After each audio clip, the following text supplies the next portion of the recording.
Hello tout le monde, c'est Magali, on est de retour. Après plus ou moins d'interruptions, c'est la rentrée pour nous. En général, on est assez productif à l'automne-hiver, donc il devrait y avoir quelques vidéos. Et là, on va reprendre avec une recette de gâteau. Donc c'est un gâteau comme je les aime, dans le sens où il est tout simple. Et je trouve qu'on n'a jamais assez de recettes comme ça à présenter simplement au goûter quand quelqu'un vient prendre un petit café ou un thé, ou en dessert, ou enfin voilà, une petite gourmandise. Il est simple mais il est délicieux, ça je peux vous le garantir.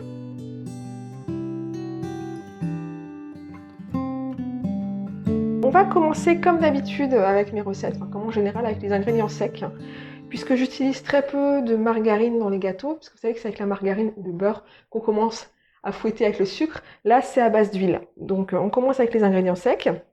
Donc, de la farine de blé, pour moi de la T65 bio, mais vous pouvez prendre de la T50, voilà. Ensuite, moi j'aime bien utiliser la farine de coco. Donc, comme je vous explique souvent, j'utilise deux types de farine en dehors de la farine de blé, donc la farine de coco et la farine de maïs. Donc, faut pas que vous ayez peur d'acheter un petit paquet de ces farines, puisque vous allez pouvoir trouver plusieurs recettes sur la chaîne avec ces farines-là. Et en plus, ce qui est sympa, c'est qu'en général, elles sont par 500 grammes. Donc, voilà. Vous les trouvez maintenant, pas forcément qu'en magasin bio, mais au rayon bio dans les grandes surfaces. Moi, j'utilise la marque Alnatura que vous trouvez chez Match et Cora. Je vais vous montrer le paquet, tiens. Voilà, je l'utilise parce que j'aime bien cette farine, non sponsorisée, je précise, mais aussi parce qu'elle n'est pas trop chère. Donc c'est quand même intéressant. Ça reste du bio et c'est pour un prix, voilà, intéressant. Ensuite, donc la farine de coco, le conseil c'est de toujours la tamiser, puisque vous allez, comme vous pouvez voir, je ne sais pas si on peut le voir à la caméra, elle a tendance à faire des amalgames, elle a tendance voilà, à faire des petits des grumeaux, voilà, tout simplement. Et si vous ne la tamisez pas, un chinois suffit, hein, là j'ai ça, mais un chinois suffit. Si vous ne le faites pas, vous allez avoir du mal à enlever ces grumeaux au moment du mélange, et vous risquez de trop mélanger votre pâte, de trop travailler votre pâte. J'aime beaucoup cet instrument, ça me rappelle mes grands-parents. Oui, tout à Absolument. fait. C'est très rétro. Pourquoi réinventer ce qui est déjà super en fait, hein? Ouais, c'est vrai. Ok, donc là on a nos farines. Donc on va mettre la poudre levante. Ce que j'appelle poudre levante, c'est levure chimique en fait. C'est-à-dire que vous allez avoir de la levure chimique dans tout ce qui est magasin conventionnel et ça va s'appeler poudre levante dans tout ce qui est magasin bio. Ensuite, on va ajouter le sucre. Donc, c'est un gâteau à la vanille et pépites de chocolat. J'ai fait vraiment le classique que les enfants ils aiment. Je l'ai préparé pendant les vacances quand il y avait tous les cousins, tout ça. Donc, c'est vrai que c'est à ce moment-là que j'ai créé la recette. J'en ai fait plusieurs variations pendant l'été. Je l'ai aussi fait aux fruits. Je l'ai fait aux abricots, ça fonctionne très bien. Donc, vous n'hésitez pas à faire des variations, hein, il y a pas de souci. Je n'ai pas de poudre de vanille, donc ni d'arôme. J'utilise pas d'arôme en général et la poudre, elle est je sais pas si vous avez remarqué depuis 2-3 ans, mais le prix a énormément augmenté. Il y a une crise de la vanille il y a, je crois, 3 ans. Et depuis, ça n'a pas vraiment rebaissé, comme souvent. Donc maintenant, je suis passée au sucre vanillé. Donc j'en ai du fait maison, avec des gousses, vous savez, dans un pot. Mais j'achète aussi des petits sachets. Donc là, ce que je fais, c'est que sur mes 125 grammes de sucre, je vais soustraire 2 sachets de sucre vanillé que je vais ajouter. Voilà. Donc mes sucres vanillés et mon sucre qui est du sucre blond classique. Vous pouvez mettre du complet si vous n'utilisez que du complet, hein. Je n'ai pas testé, mais je pense qu'il n'y a pas de problème. Donc on va mélanger les ingrédients secs rapidement, hein. Voilà. Donc comme d'habitude, la cuillère magique. Donc pour celles et ceux qui me suivent depuis des années, je n'utilise que ça pour la pâtisserie. J'en ai 3 ou 4 dans la cuisine et c'est super pratique pour la pâtisserie, pour les sauces. C'est pareil, c'est pas cher. N'hésitez pas à investir, vous ne le regretterez pas. Donc ensuite on va passer au lait. Donc pour le lait végétal, là j'ai du lait d'avoine. Vous pouvez utiliser du lait d'amande ou du lait de soja, je conseillerais, plutôt que le lait de riz qui est plus proche de l'eau, on va dire. Celui-là, il est plus riche, hein, et plus riche en protéines aussi. Donc au niveau de l'action, au niveau du gâteau, ça va changer quelque chose selon le lait que vous allez utiliser. Ça, il faut le savoir aussi. Ok. Donc simplement, on ajoute et on mélange, hein.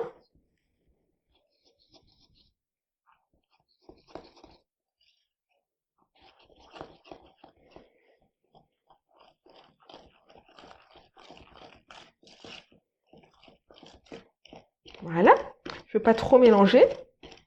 Je vais ajouter mon huile.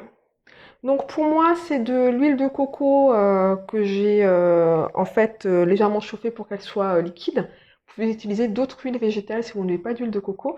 Je l'ai fait la dernière fois avec un mélange d'huile d'olive, d'huile de noix. Bon, moi j'aime toutes les huiles végétales, bon, sauf le tournesol et le colza. Donc je n'aime pas du tout le goût, mais ça va pas me déranger d'avoir un goût prononcé de différentes huiles en fonction de ce que vous allez faire. Si vous le faites à la cannelle, par exemple, une huile de noisette, une huile de noix, ça peut être super bon.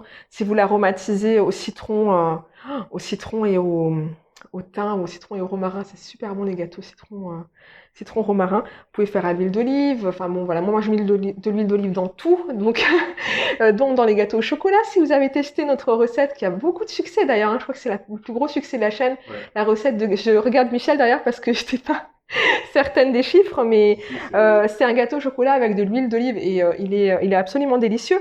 Donc là, huile de coco. Number one, je crois qu'il est entre 250 000 et 300 000. Ok. Comme ça. Donc c'est un gâteau qui est riche, hein. Vous allez incorporer la coco. C'est ce qui va donner son moelleux, hein. Donc je répète, la pâtisserie, si vous voulez obtenir un gâteau végétal qui soit moelleux, qui soit gourmand, n'hésitez pas quand même sur les lipides et sur les sucres, hein. Ça reste une gourmandise, c'est quelque chose, donc voilà, on en mange une part, ou plus si on a envie. Mais ce que je veux dire par là, c'est que j'ai fait l'erreur au début du véganisme de vouloir trop axer mes recettes sucrées pour tout ce qui est santé, pour que ça puisse convenir quelque part au plus grand nombre, et aussi parce que je me censurais. J'estimais que voilà, à l'époque, surtout le milieu vegan était beaucoup plus dans tout ce qui est santé. On était une des premières chaînes hein, en français, et j'ai moins sucré que ce que j'aurais sucré, j'ai moins mis de gras, et la texture des gâteaux s'en ressent légèrement, même beaucoup. Donc aujourd'hui, quand je vous présente une recette, je me dis, bon, ben voilà, je vous présente ce qu'elle peut être au mieux. Après, si vous voulez mettre moins de gras, moins de sucre, vous pouvez le faire, mais vous n'obtiendrez jamais la même texture, hein. Donc ensuite, ben, les pépites de chocolat. Donc les pépites de chocolat, je les fais aussi bien maison que je les achète. Donc là, en l'occurrence, elles sont achetées. Mais n'hésitez pas hein, à simplement couper une tablette de chocolat, hein. Ben voilà, c'est déjà prêt. Je suis toujours surpris par la rapidité en fait. Mais c'est pour ça que j'aime tellement ces recettes parce que voilà, c'est super sympa de pouvoir gâter les personnes qu'on aime, notre entourage, nos collègues, peu importe, et de pas passer une heure voilà, de pouvoir le faire souvent en fait, tout simplement parce que ça prend peu de temps. Donc on va le mettre dans le moule. Ah, il y a Berry qui a entendu quelque chose manifestement. Qu'est-ce que tu veux faire? Qu'est-ce que tu veux faire? Hein?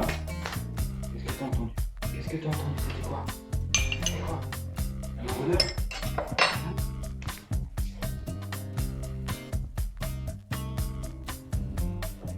Ok, donc on va passer au moule. Bon, je ne dirais qu'une chose, il est magnifique ce moule. Oui. Au départ, j'avais peur qu'il soit trop petit et en fait, c'est la taille parfaite, je trouve, parce qu'on tire pas mal de part quand même. Et puis si on prend plus gros, il faut quand même faire beaucoup plus de pâtes pour que ça aille jusqu'en haut. Oui.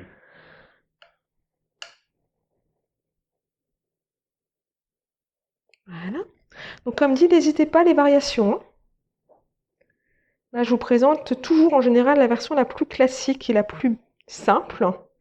Mais moi-même, je fais rarement le même hein, deux fois, hein. Et voilà.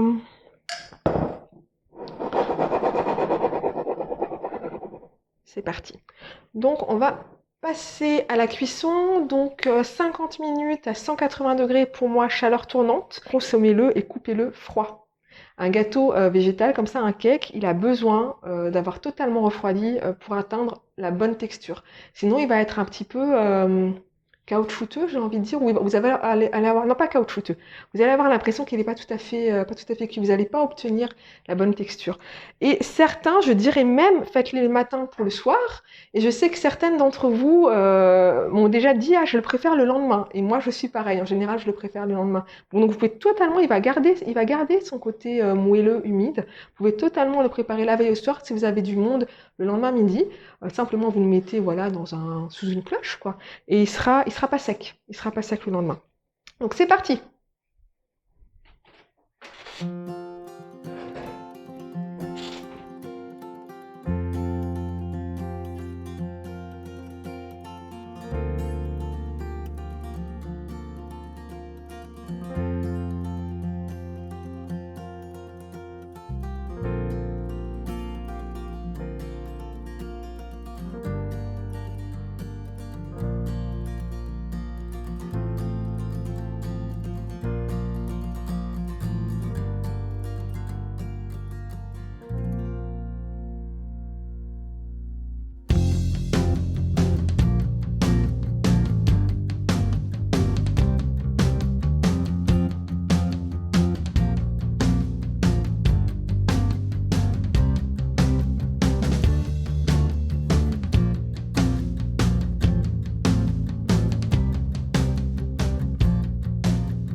Et voilà, il est déjà temps de se dire au revoir.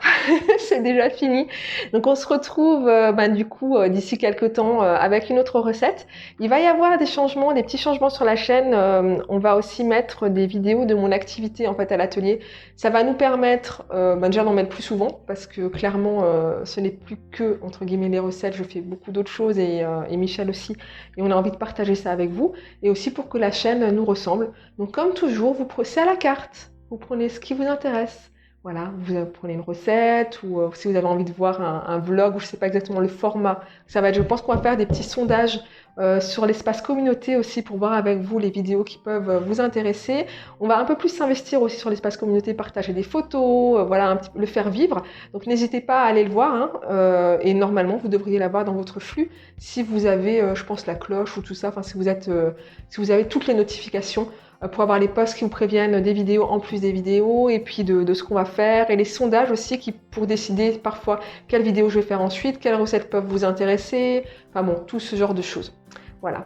Donc on se dit à très vite pour une autre recette. Ciao ciao! Avec plein de nouveautés. Plein de nouveautés! Et Plein. surprises. Oui, tout à fait.